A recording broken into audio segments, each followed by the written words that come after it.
I am really excited that you agreed to do this in the first place. Thank you, that Nicole. You are welcome, that Nina Hasty. Did you always have that Nina Hasty? Yes, it was always. How long have you been on the Instas and the Twitters with that Nina? Since 2009. Liar. Let me tell you the story. Oh gosh, she's legit. Maybe I was 2008. Possible. Possible. Damn it. I was that Nina because there was always a story. Like, oh my God, guys. Yeah, and then that Nina Hasty came along and did ridiculous things. And that's me, Kagiso Lediga, impersonating Gwede Mantashe. That's Nina Hasty doing Kagiso Lediga doing Gwede Mantashe. Yeah. So you've been that Nina Hasty for a long time. Yeah, This is social medias. I just wish it would stop. I tried changing my names now, but now I'm verified, so you can't change. Oh, I didn't know that. Yeah. I didn't know that was. I emailed Instagram. I was like, please, guys, it's stopping me from. What do you getting want to change followers. to? Nina Just Hasty. Nina Hasty. Yeah, but then people were clever. There's Nina Hasties all over the show now. That's also a compliment. Yeah, it is indeed. It's a massive compliment. I love your eyebrows. Let's start this thing officially. Okay. Let's be professional here because we actually are both professional. Okay, let you carry So on. welcome and thank you for being part of my 5FM FEMMEnomenal podcast series. I have adored your vibe for the longest time because I have been in the industry for a while. You've been in the industry for a while. We met arbitrarily when I was emceeing for I almost said fashion show, for a comedy thing but like years ago. And then like don't hang out in the same circles, and then like Nina was here, bam, bam, bam, and I was just like, and arbitrarily met your mom in the backseat of a car at an event, and she just couldn't help but tell me that she was your mom. That was really cute.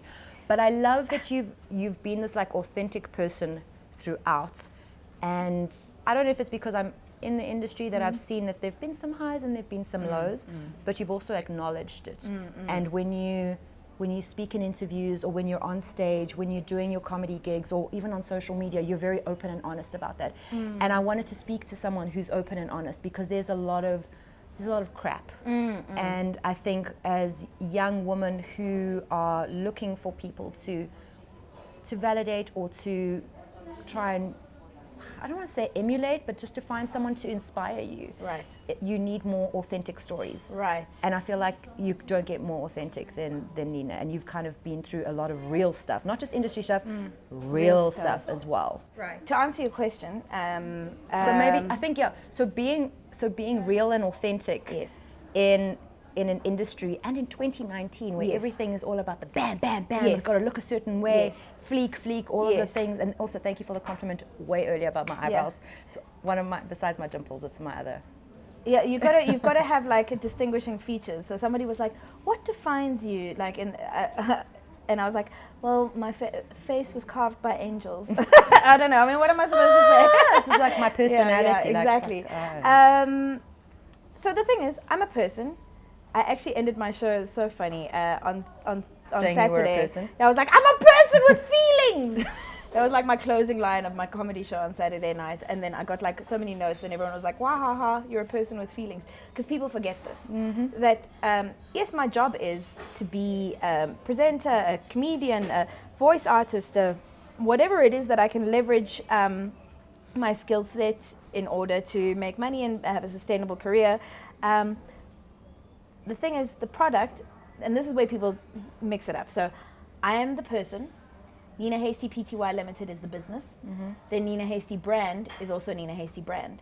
But then Nina Hasty Performer is Nina Hasty Performer. So I compartmentalize those things. That's a lot of compartmentalizing. Yeah. Sure. But when you compartmentalize and you realize which machine feeds what part of the machine. So Nina Hasty person needs to be functioning properly in order for Nina Hasty brand to function, in order for Nina Hasty business to be working, in order for Nina Hasty performer to be working. So I need to make sure that I'm eating right, that I'm sleeping right, that I'm getting enough exercise for my mood to be stable. Because when my mood is stable, I make better decisions on stage as a performer. I make better decisions as a business person. I say yes to things that I can do. I say no to things there's a big distinction between knowing what you want and knowing what you don't want.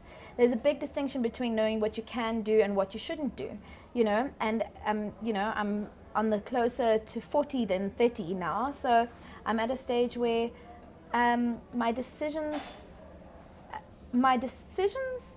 have serious repercussions because I don't have the privilege of being in time. your 20s when you can do it over again and reinvent yourself. Exactly. So this is my round 2 of reinventing myself. So you've known me in this space.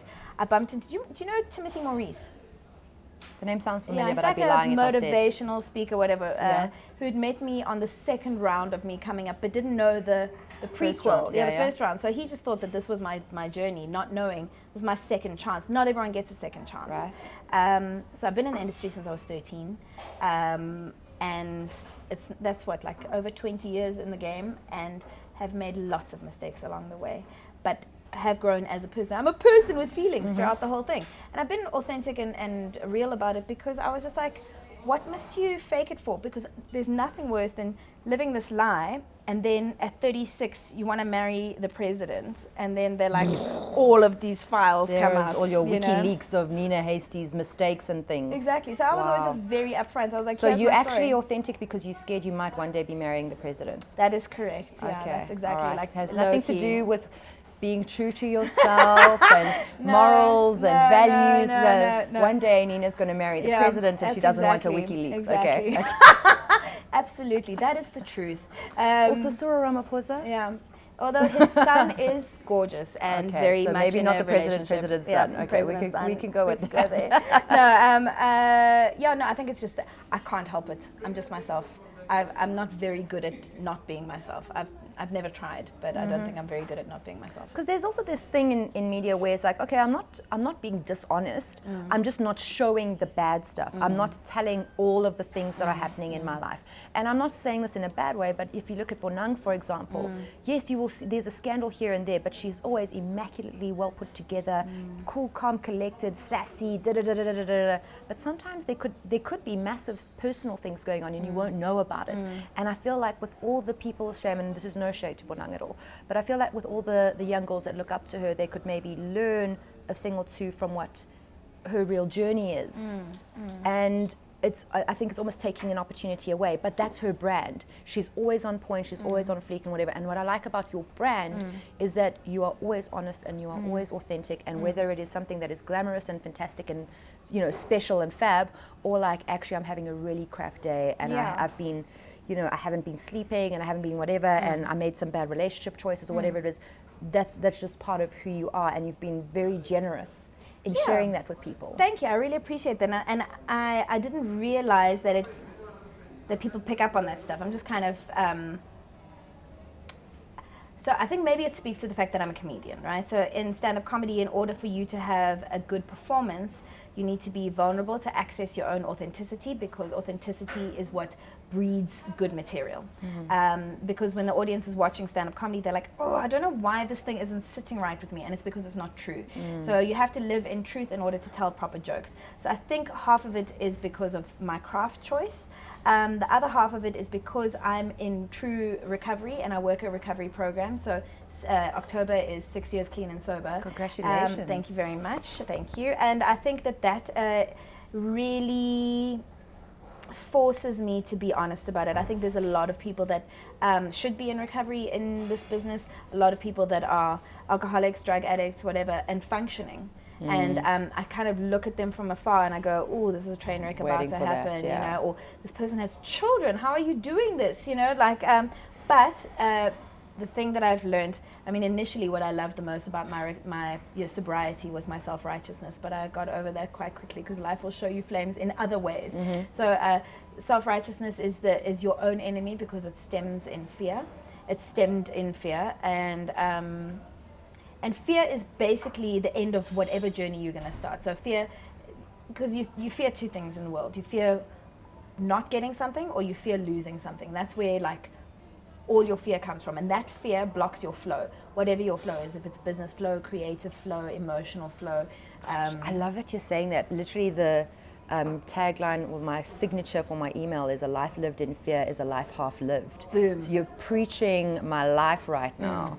Yeah, that you're totally right. So it's like, as soon as you stop going, I'm attaching myself to this thing that I need, or this thing that I am not going to get, you're taking yourself out of baselines of gratitude, baselines of this is enough, that you are enough, all of that kind of thing. And in order to work that kind of lifestyle, you have to constantly take stock of yourself, but you can't take stock of other people. So when you're busy taking other people's stock, then like you get lost in your own thing. And then you start comparing. Oh, I'm 36, but Nanga's 30. She's done this. My Pubby's voice is deeper than mine. She stands up straighter than I do. No, own lane, own race, own pace, own situation. It's so funny. I had a situation with my therapist. Oh my gosh, so funny. So he came to watch my show, and everyone's like, "Should your therapist be coming to your show?" And I was like, "Are there jokes about your therapist in the show?" And I was like, with stand-up comedy, I think it's a bit different because it's all about work in vulnerability. So I think because I'm doing work in vulnerability, self-awareness, self-improvement, and just loving myself a bit more, I think it's appropriate. But the other thing was, so I sent a message saying, said, "How old are you?" To your psychologist. To my psychologist, and then he said that he was 39, and I was like, I'm 36, he's 39. I just wanted to see how far I am in life, and you know what you're doing. You've got a degree. He's like, Nina, we've done 1.5 years of work on staying in your lane, and now you're competing with me. Wow. Are you joking? And I was like, oh, okay, that's so funny. And it's how quickly these patterns that you've learned in your life sort of come to the fore, and you start doing them again, and that's why you've got to constantly take stock once a week. Where am I? Am I sleeping properly? Am I sabotaging? How's my spiritual stuff? What am I focusing on? And everyone's like, because you watch all these celebrities and they've all like got these regimes and whatever. No, they don't. The American ones, I don't know. They don't. Don't they? It's what you see. Really? Also, everyone only shows you the highlights package unless you're Nina Hasty. Right? Yeah. Well, I nearly chased someone down Oxford Road this morning and shouted at them because they were inconsiderate. And then I was like, this is not going to end well. And then whenever there's like a bad decision that like creeps into my mind, I'm like, play the movie to the end. If you phone your ex, what's going to happen? Play the movie to the end.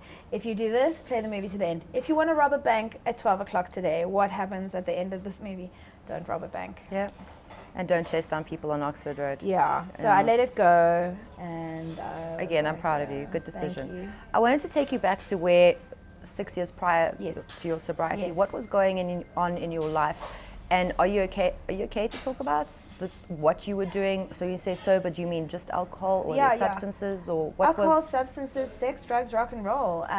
Full on yeah. I was in the circus. 6 years. Where are we now? We're 2019. 13. So that's 2013. Let's say 2012. Oof. 2012, I think I was in the circus. Were you really in the circus? Yeah. Like Madame Zingara, but still, it was a circus. Yes, we all lived together. We moved with a tent. Yes. I was in the circus. What was your role in the circus? I only waitressed, but we had different roles every night. So you dress up. Sometimes I was Little Red Riding Hood. Sometimes I was like whatever. We had our little outfits, and like I had a snakeskin onesie, like a leotard thing. That's when my hair started falling out from the stress of onesies? Sleeping. Yeah, that too. The stress of onesies, never sleeping, taking drugs like on a Tuesday afternoon for no reason. Like, hey, today's a good day for some MDMA. I'm blown away. They would drugs in the circus just doesn't like make sense in my mind. Are you kidding? No. Really? No. We were off our tits. Really? Yeah. Wow. Okay, so was it prior to joining the circus that everyone always laughs. So was this before or after the circus? That's like a big joke amongst my friends. Was the circus like the tipping point? Was that where you got exposed to and jumped into the lifestyle? No. I was pretty much drinking, and I worked at a record label from about the age of 19. So I used to work for Sony Music. And when you're that age and you're that impressionable and it's an album launch and it's DJ so-and-so and you're there and they just pull out the drugs and you want to be cool because you've just moved to Joburg, and then you take the drugs and you realize this is kind of fixing my ADD. Oh wow, I can finish writing a business proposal if I take a gram of cocaine. Sure. Because there's underlying mental health issues. I don't feel depressed because I'm doing this. I'm drinking my pain, I'm drugging my pain, I'm sexing my pain. Didn't Solange write a song about this? Yeah. And that's a lot of people, I think. Exactly. And eating. So I recently stopped smoking. I stopped smoking, Nicole. Remember, friend? I was telling Roxy, I stopped for a while and then I started again. And now this is the first time I've like grossed out by cigarettes and like proper like. How long have you not been smoking? This time it is just over 2 months, almost 3 months. exactly the same. Really? I was stopped actually on Mother's watching Day. your non-smoking journey. Yeah. Mother's Day, it's like in early May. It was 11th of May. Yes, Yeah. I was in... Did it for you, Mom? Did it for you? Yes, Yeah. good. Yeah. So I was in Europe and I had this sinus infection that just had like sinus infection for like 6 weeks and it just wouldn't go. And I realized it was just, I'm actually allergic to tobacco. Like not only is smoking bad for most people, it's like... Post-nasal drip and you're like, why am I always snotty? Yeah. Like, well, because you constantly breathing in fumes Yeah, that aren't good for you. really bad. So well done us. Yeah. I'm very proud of us. Yeah, me too.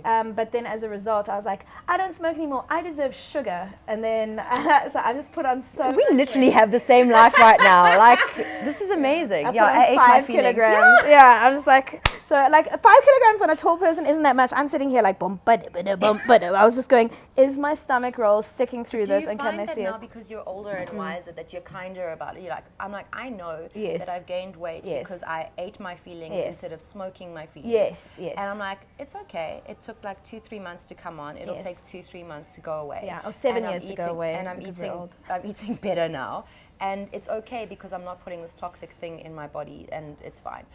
We digress and you're bad for me because I'm I just sorry. go off with the story. sorry. But we're going back to where You're good at your job. Yeah, I'm trying hard with you. here, hey. Thank you. I apologize. 2012, you've been exposed to all this stuff, you're in this lifestyle, and then what happened for you to decide, actually, I'm done, I'm exiting this, I need to put myself first because I'm going to die otherwise. So you know what's interesting? Well done, by the way, for bringing me back. ADD is a real thing. So Yeah. I had tried stopping a few times before. And one time I stayed sober for 8 months without working a program or without seeing a professional or whatever. That was just me. Were you counting the days? No, not really. I was just like, I don't drink. Then I started counting the days. I'll tell you when. So with regards to my journey, I care a lot about other people. So I will put your welfare over my welfare. And the irony is it saved my life. So there was a chick who was a friend of mine. We were in the circus together and she, as far as I was concerned, had a drinking problem. And I was like, friend, I'm going to fix your problem. Let me take you to AA. I'll take you to the meeting. I'll drive you there. Everything's going to be fine. I took her to the meeting. And I sat in this meeting and I was there holding her hand and she was crying. And then I was listening to someone do a share and then I started crying. And the chick that was doing the share is now my sponsor. And, you know, she's been my sponsor for 6 years or whatever. And I never looked back. I walked into that room and after walking out, I never picked up another drink. Yeah. And that was that. I made a decision. And your friend? My friend and I are no longer friends. Shut up. Yeah, so she stayed sober for a little while, and then there was a lot of interesting behavior around her things, and it's none of my business. She's got her own journey. But yeah. So you went to help her, and then you ended up finding help in the process, and maybe the friendship was toxic. I think the friendship was toxic, and I think that we were in a vicious codependency. Yeah. And we tried. It was one of those like very tumultuous relationships, and it was involved with the whole family. And I did so much for you, and you did so much for me, and it was just like, what is this actually about? But it's fine. She is happy, and she's married, and she's living her best life, and I wish the best for her. I don't think we're good for each other. In terms of non-friendship relationships, relationships with guys, Yes. has that been linked to? I mean, are your relationships with guys fantastic and Terrible. wonderful? Terrible. Terrible. I have a terrible taste in men. Why? Well, I'm realizing things as I'm going through. So I worked on layers of my recovery. One, Because your parents are good role models. They're Yeah. both remarried Yes. and have so solid relationships. Yeah, so I mean, Freud was not the only expert on relationships. I think there's different things that, there's esoteric ways of looking at this. What is my karmic lesson into in the this shishi world? poo-poo stuff as well? You're going am. super deep here. Yeah. So there's lessons that you need to learn in a lifetime. There's lessons that you need to manifest for yourself. There's things that traumas that or false beliefs that you've learned in childhood that might have nothing to do with your parents. It could have happened at school. Someone could have been nasty to you, whatever the case may be. But I was like, okay, these are the lessons that this is the work that I'm going to do. Okay, so first I worked on my alcoholic recovery. Then I worked on my branding and my PR and my business so that I could sustain a lifestyle that would help me fix the rest of those problems. Then I worked on friendships. So I was like, I don't know how to be friends with people. So that's what I worked with my therapist with for a year. I was like, I don't know how to be friends. How do I be friends? Because you were either all in each other's, like living in each other's pockets, yeah. or nothing. And also because I did individual sports, comedy, individual sport, karate, individual sport, go-karting, individual sport, life, individual sport. So I never really No netball for you. No, I did hockey, but I had a stick. Yeah, I had a stick, and I could smash people with a stick. Okay. Yeah, all right, okay. So learning how to be friends. So that's been my. But you've got siblings? I'm substantially older than my siblings. So I was like, I'm like 7 years older than my sister, 16 years older than my other sister. Okay. My brother and I didn't really grow up together. So I was an only child for a large portion of it, and my parents are young. So I was like, I grew up with the adults as opposed to the thing. So yeah. So a lot of that. What was the question again? The relationships. So now I'm working on relationships. So a lot of stuff is about value. So when I learned how to value myself in the business thing, okay, my time and my energy is worth this, and you're allowed to pay me. So as a result of sexual violence, you stop valuing yourself. So I'm worthless. I don't deserve to be paid. I don't deserve to be hired. I don't deserve to be friends with anyone. I don't deserve love, I don't affection. love. Then you get fat, you get like there's so many layers of the thing. So now I'm learning different things about relationships. It is not my focus right now, and I'm okay with that. I'm just learning personal health and working and developing on myself whilst I learn the lessons about relationships, but I'm not trying to engage in anything right now. Okay. It's amazing how you've almost got this like roadmap for your life. You're like, okay, now I'm focusing on this thing. There's all these other things that are going on. You sat on 3, you comedy show here, it's the one with Gilly, you're doing the one by yourself, you're script writing, you this, but I'm in this process of my life and fixing this particular thing. Have you always been that person to have goals and like strategically working on things, or has this also been since the recovery? I think since the recovery, I think I was very successful as a child. I was very good at everything. I mean, you don't become a black belt, you don't become a world champion, you don't become the lead in the musical, you don't become any of those things without having work. So I'm aware of that. If you make a goal, you need to achieve the goal, and that's the work that you need to do. I realized that I drank and did all of these things because it was a release from my control. I'm a control freak. But I'm learning that control is about fear. And once you attack the fear, then you release yourself and get back into flow. But absolutely, I want to be better, and results accrue where goals exist. So I'm goal orientated, and at the moment, that's what I'm working on. And yes, I have to compartmentalize because of my ADD, as you've realized, having like one conversation with me, that I'm all over the show. So I have to be very clear about what I need to do and bring myself back to ground zero every day. Once a week, I do an assessment of myself and go, okay, cool, this is where I'm at. This is what I'm going to focus on for the week or whatever. And then that exists within a year, and that exists within my 5-year plan, that exists within my 10-year plan and my 20-year plan. And that's very important. Sure. I think it's so interesting looking at people's lives and their journeys and seeing where they are, and also watching them grow. And I was almost blown away when I actually saw you on television doing the Trending SA show, because I never would have said. Really? It's such a good fit, but I never would have said, just because normally on TV, it's especially with white girls, it's normally the skinny blonde girl or the girl with the massive boobs and the whatever. I was like, oh yes, they've got a girl personality. She has so many things to say. She's interested in so many different things, and she can relate to all the different things. How did that happen? So weird. I got a phone call from Nina Hasty. That Nina Hasty. He phones me, he's like, yeah, this guy's gonna give you a call. Just take his call. I was supposed to butter you up. Listen. That's probably the nicest thing ever to get. Like, someone's gonna call you, I was supposed to butter you up. You know it's gonna be something good, right? Exactly. So then I get this phone call. That was the Thursday. We started Training SA on the Monday. Shush. It was just like, they didn't audition us. It was just, actually our first interview as a crew, as a collective, was on 5FM on a Saturday morning. Yeah, it was crazy. Jeepers. Whose show would that have been? Justin Turin's. So I've just taken over Weekend Breakfast now. And it would have been Justin's show. How many years ago was it? That was or was it Thomas? 3 years ago. Was it Thomas or was it Justin? I don't remember. I was more worried about what I was wearing than who was interviewing on the radio me show at the time, because I'm an insane person. Oh, okay. Yeah. I was so nervous.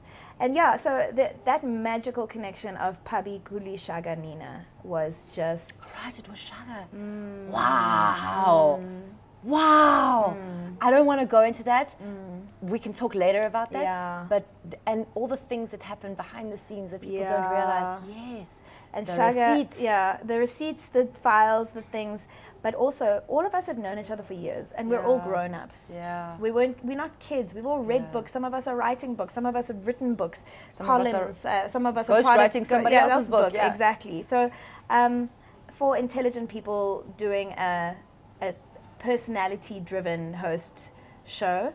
And then they changed the format a little bit, and they took a lot of the power away from us in terms and made us more presenters and reading a script, which I think took the magic away from the show. But we're repositioning, restructuring the show at the moment. We're on a production break, and hopefully when we come back, it'll be more powerful.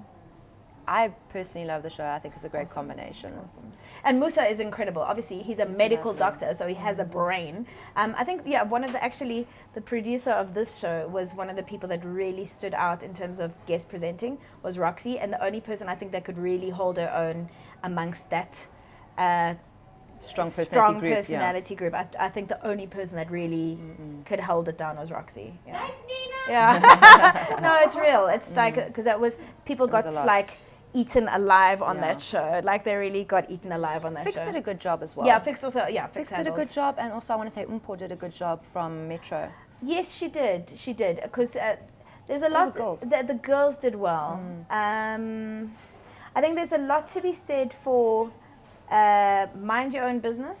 Come do your job and mind your own business. And I think the people that you've mentioned are all radio people.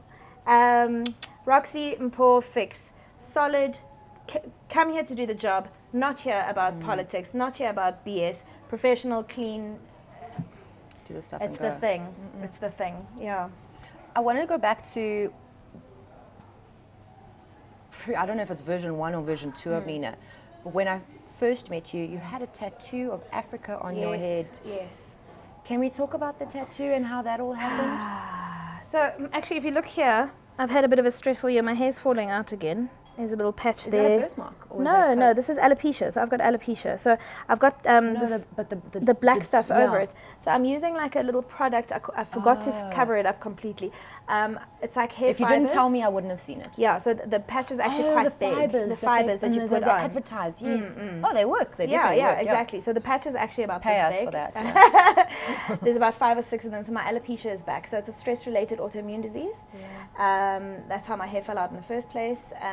But it all fell out, friend. What was going on then? A lot of was happening. My dad had just been diagnosed with cancer. Sure. I was a raging alcoholic. There were other alcoholics in my family. I was dealing with that. I was basically a homeless person. That's why I joined the circus, because I didn't have a place to stay. My family had written me off. Nina! What? Yeah. I lost everything. I was sleeping, listen to this, I was sleeping on a floor in Braamfontein with a bunch of Cameroonian refugees, and the guy whose place it was a drug dealer. I was sleeping on the floor. There was no blanket, there was no bed, no food. You're breaking my heart, Yeah. And how the hell did you get out of that? I joined the circus because that's the only... So I ran away in the middle of the night because, remember I told you my ear was burst, so that guy was beating me as well. I mean, it was terrible. It's a conversation we were having before we were recording. Yeah, so tied me up, beat me with a belt. I feel like this needs to be a whole nother recording. I'm just a little taken aback by It's all crazy. of this. It's a lot. So there's a lot of things that have happened to me. I am writing a book, so everyone can like hear the story, but people don't know. I've been through the most. And also, when you bombard everyone with this information, they're like, no, you're lying. Because, I mean, no one, okay, cool. So you were raped, and then you were beaten, and then you were homeless. Cool, all right. Bull. No, not bull. So when you tell me that, oh my God, your life's so stressful, I'm literally like, but this is exactly why I think you are almost, this is added to who you are, because you have no tolerance for bullshit. Yeah. Like your tolerance level is like down here because, babes, I've done it. Yes. I've been through the actual most. Yeah, yeah. All the traumas. I've been through all the traumas. And you're now hosting your own comedy show, on a TV show, you're scripting for other shows, you're writing a book, your hair looks fantastic. Thank you. Bar that one little patch, it's growing back, it's growing back, it's growing back. And this is like I want to say the best comeback story I've ever in my life. No, the funny thing is, And it's still there are people going. that have had worse. There's people with one arm, their face is fucking burnt off, there's teeth missing, there's, being on my show, I've interviewed people that have had intense stories. That's the thing. Yeah. Like, you're not that special, guys. I'm not that special. 90% of our country live without running water and electricity and toilets. Children are dying in latrines. Like, our problems are not that big. I've been an invisible person in this country, and it's horrible. When I was poor, for want of a better term, when I had to walk, when I had to catch taxis wherever I could, but I didn't have money, so most of the time I was walking, most of the time I didn't have food. I knew what it was like, and then you get this day where you're like, there's an opportunity, an audition or something that you find out about, and you go in the comedians still mock me, I had this one pair of jeans, that's it. I had one pair of jeans and this pair of like secondhand boots because I'd now lost everything. And you try and go to an audition, and that's the only clothes you have. You've also run out of favors with everyone. Let me just tell you something. I put myself in that position, so no one could feel sorry for me. Don't feel sorry for me. I put myself in those positions. I made a series of really bad decisions on top of each other to get to that. Did you treat people badly? Of course. I used everyone around me. I was an addict. I used people, and I was like, I would be disrespectful of their space or their energy. I just take things out of people's cupboards, wear their clothes, no qualms. Like, it was really just really shitty behavior. I had no boundaries. Jeez. And I had to relearn how to be a person. I still can't compute how you were Ninja Nina, TV kid Nina, being in the plays Nina, and how you got yourself to that point.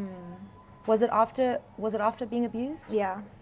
You felt bad about it? You didn't want to? It's just to? a whole bunch of things. Like, sexual violence will ruin you.